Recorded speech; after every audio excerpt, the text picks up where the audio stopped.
Communicable disease मतलब संचारित रोग क्या होते हैं। तो संचारित के नाम से ही पता चल रहा है, संचारित का अर्थ होता है एक जगह से दूसरे जगह संचारित होना, एक व्यक्ति से दूसरे व्यक्ति तक पहुंचना।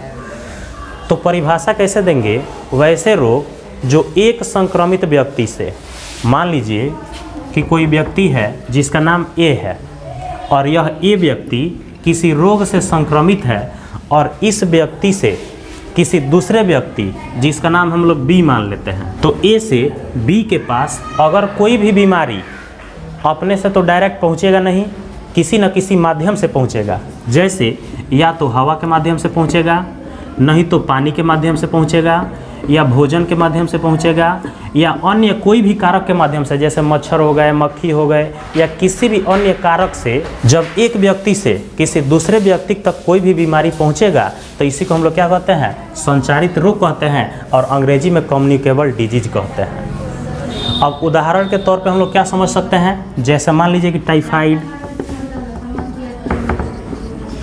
टाइफाइड भी क्या है, एक तरह का संचारित रोग है। इसको संक्रामक रोग के अंतर्गत फिर रख सकते हैं, लेकिन सभी संक्रामक रोग संचारित रोग के अंतर्गत नहीं रखा जाएगा। उदाहरण समझिए, जैसे टिटनेस भी एक रोग है, किसी न किसी जीवाणु से उत्पन्न होता है। तो टिटनेस एक व्यक्ति से दूसरे व्यक्ति तक नहीं पहुंचता है।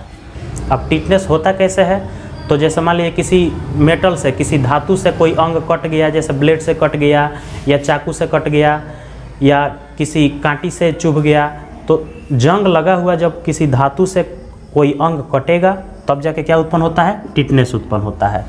तो टिटनेस एक व्यक्ति से दूसरे व्यक्ति तक नहीं पहुंचेगा, जिसको हुआ है उसी को हुआ उसी तक सीमित रहेगा। तो ये जो रोग हैं ये जीवाणुओं से उत्पन्न होते हैं, लेकिन इसको संचारित रोग के अंतर्गत नहीं रखा जाएगा। लेकिन टाइफाइड को रखा जाएगा। क्यों? क्योंकि टाइफाइड मान लो किसी को हुआ है और कोई मच्छर उस व्यक्ति को काटा और फिर वही मच्छर किसी अन्य व्यक्ति को जाके काटेगा, तो रोगी का ब्लड उस दूसरे व्यक्ति के ब्लड में जब जाके मिक्स होगा तो उस व्यक्ति को भी क्या हो जाएगा, टाइफाइड हो जाएगा। या हवा के माध्यम से भी ये फैल सकता है। जैसे मान लो किसी को सर्दी हुआ है, जुकाम हुआ है, और जैसे ही खांसी आया या छींक आया तो सामने कोई व्यक्ति है, तो जो भी ड्रॉपलेट्स मुंह से निकलेंगे वे दूसरे व्यक्ति में प्रवेश करेंगे, जिसकी वजह से क्या हो जाएगा, वह व्यक्ति भी संक्रमित हो जाएगा। इसके अलावा पानी के माध्यम से भी फैलते हैं।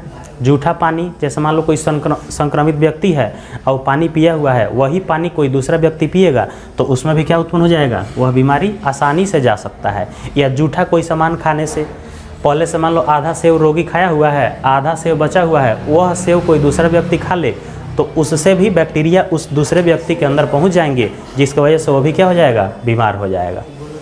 तो आसान भाषा में हम लोग ये समझे कि संचारित रोग क्या होते हैं, तो वैसे रोग जो किसी न किसी माध्यम से, अब माध्यम क्या होगा, हवा, पानी या भोजन के माध्यम से एक व्यक्ति से, माने जो व्यक्ति संक्रमित है उससे किसी दूसरे व्यक्ति तक जो रोग पहुंचता है उसी को हम लोग क्या कह देंगे, संचारित रोग कहेंगे, और अंग्रेजी में कम्युनिकेबल डिजीज कहेंगे।